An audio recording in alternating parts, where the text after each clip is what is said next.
Let me get. We're going to start.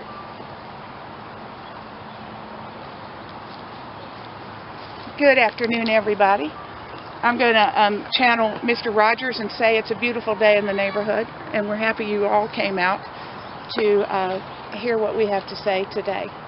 My name is Linda McFayden Ketchum. I'm a mother, I'm a grandmother, I'm a retired teacher, and now I'm a gun safety activist. I'm on the steering committee for Moms Demand Action for Gun Sense in America, and some of our other steering committee members will participate in this gathering. We hear a lot about folks in D.C. not working together very well, but we are working together well here in Nashville. And today, the Moms Group is very pleased to be able to join forces with some gun guys, some retired law enforcement folks, an NRA lifetime member, a firefighter who's a gun enthusiast. And we come together because we all support expanded background checks. You probably know that Vanderbilt found about a week ago, or released some findings about a week ago, that 85% of Tennesseans, 80% of gun owners and 85% of non-gun owners support expanded background checks. And that is what we also support, and that's what we're going to be talking about today. You may also have heard about the Manchin-Toomey amendment. That's the amendment that the Senate, a Republican and a Democrat put together, was voted on in the Senate in April, and it failed by 5 or 6 votes. But it will come up again, possibly this summer. The Manchin-Toomey amendment will provide for or require background checks on gun show sales, private sales, and internet sales, and we support it. Our senators, Alexander and Corker, did not vote for it in April, but we want them to when it comes up again. And if you haven't spoken out to them your support, if you support it, please do so. Alrighty, let's talk about the rules. We have 4 guests here today. Oops, sorry. I'm going to introduce them all at once, and then they will speak or read their statements. You, the press, have printed copies of those. And then we'll have some time for questions. Our first speaker is going to be retired Police Commander Robert Nash. He served us for 33 years with the Metro Police Department, retiring as Precinct Commander of the East Precinct about 2 years ago.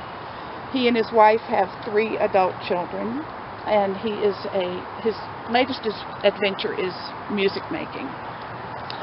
Our next speaker is going to be Tamisha Cobb. Tamisha is a member of our steering committee. She and her husband are raising a 5-year-old who will start kindergarten next year. She is speaking for Mr. Leonard Asante, who had to cancel. He got called into work just a few minutes ago and could not come. So he regrets that he can't be here, but Tamisha is going to be reading his statement. Chris Polk is a firefighter. He works at the Green Hills Fire Hall. He's a Franklin resident. He is raising 2 children, and he's a gun enthusiast and a lifelong shooter.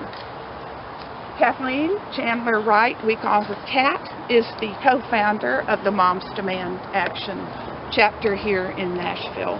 She and her husband are raising a 2-year-old, and she is in the event planning business. So, Commander Nash? Now, I had forgot to tell you that I got 3 grandkids, too. Oh, yeah. Important stuff, a little 2-year-old. Look, Senator Alexander and Senator Corker, this is an easy one. This is the simple part of trying to get our arms around the gun violence in this country. 33 years in law enforcement, I don't know how many times I was asked by somebody, why are you bothering me? What do I look like, a criminal? And the answer is, I don't know. We don't know what criminals look like. They don't wear signs on them saying, hey, I'm going to be assaulting somebody today. And that's why the expanded background checks are so important. We ought to be doing our best to find out and make sure that people who are buying guns are responsible people and people that we can trust and don't have a criminal background check. I mean, that's just easy, simple, common sense. Secondly, it's important to understand, nobody that has any kind of experience in law enforcement thinks that this one issue is going to solve the problem. But it's an important piece of a comprehensive program. Everyone knows that we've got to do better at identifying people with mental illness and getting them treated and making sure they're not getting a hold of guns. We've probably got to do a better job of sharing data and information on criminals and terrorists so that they can be identified and not be getting access to guns. And then thirdly, I think, and no small piece of this puzzle is really, in my years, I have seen a whole change in the gun culture. We've gone from where we wanted guns for, a little home protection, but mainly it was sporting. And the NRA was all about teaching people about gun safety and teaching them the love of the sport. And now we have a large part of our gun culture who thinks that they've got to be strapped when they go out of the house for fear they're going to be robbed or some such. And the fact is, we're now in a situation where the crime rate's as low as it was in the 1950s. And I can assure you, my father and grandfather never left the house with a gun strapped to their hip for fear that they were going to be accosted. We had guns around the house, but they were for hunting and sporting and target practice. Some sense of home defense, but we didn't live in a world where we were worried every second that we were going to be attacked. And I think the media, no offense, with 24/7 coverage and showing a crime over and over and over again, we've kind of become a culture of fear, and in this gun culture we're in now plays to that. And I would encourage folks to look at this issue not from a standpoint of fear, but to look at it in a rational, reasonable kind of manner, and you'll see that the expanded background checks make a lot of sense. 33 years in law enforcement, 16 of those out on the street. I actually had to pull my gun one time to defend myself. A lot of officers never have to pull or use their gun. I pulled it many times, but I only had to use it one time. Let me make that correction. One time in 33 years. I have never had to use my weapon off duty. If you are doing the right things in the right places at the right times, not hanging around drug dealers, this is not a dangerous city. This is a good city, and we're a dangerous country by and large.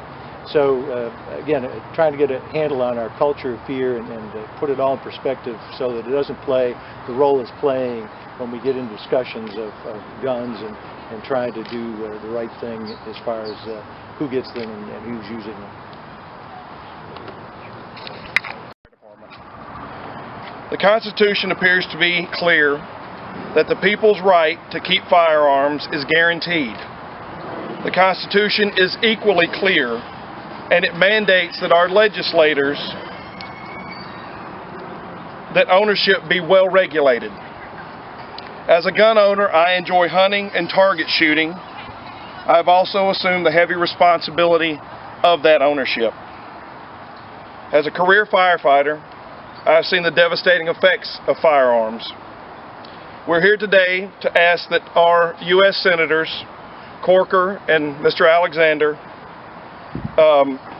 vote to implement universal background checks on firearm sales and to close the gun show loophole. This is a common sense legislation, and that in no way infringes on any law-abiding American citizen's constitutional right to own firearms. And one thing that needs to be said for an armed society is that bullets don't have a bad guy's name on it. We learned that with the Hofstra student being shot in New York. She was shot by a police officer trying to defend himself against a perpetrator. So, as a society, do we need to come to the decision that we have to determine how many children are going to die in the crossfire of our armed citizens because they feel that they're protecting us when a bad guy's name is not etched on a bullet? And that's what's lost in this entire debate. The bullets don't have a bad guy's name on it. So, thank you.